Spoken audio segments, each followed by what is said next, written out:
Hello all in Derek McLean's blog world. Derek, I'd like to thank you for letting me speak for a couple minutes today, and to all of you following Derek's blog, I appreciate you listening to me rant for a minute. The whole concept I wanted to talk about real briefly is 2009. All we hear about is how bad the economy is and how bad things could be and how nobody knows what's going to happen, and from jobs to, do we, have anywhere to go?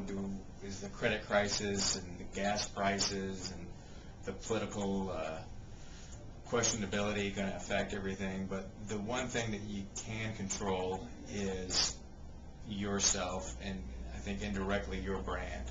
The big thing with 2009 is I think we're going to start to see kind of a big destruction of a lot of things that have occurred in the 20th century. So I think a lot of the big businesses are going to start to falter even more and start to come down. So I guess what my ranting involves is that you're going to be a commodity. The person, the individual, the small business, I think is going to come back.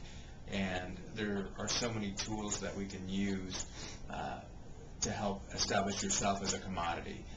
No longer do I think you need to be umbrellaed by what your company defines you as, but I think a lot can be defined by what you are.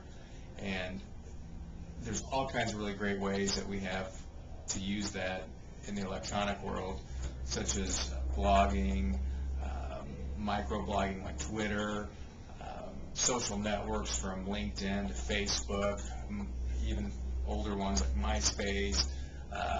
You can get into the social groups, the local ones, like we have what's called Small Indiana, which is a form of a Ning site. There are a million different outposts, and I think a lot of the whole idea is connecting into these networks, being an active part in what's going on around you, not just vicariously looking at what everybody else is doing, but actually contributing to things that you believe in. And your personality and your experiences and what you've done and where you're trying to go ultimately define your brand. And I think that if you look into a lot of these things and start interconnecting these things and have belief in yourself, that you'll find that you are a commodity.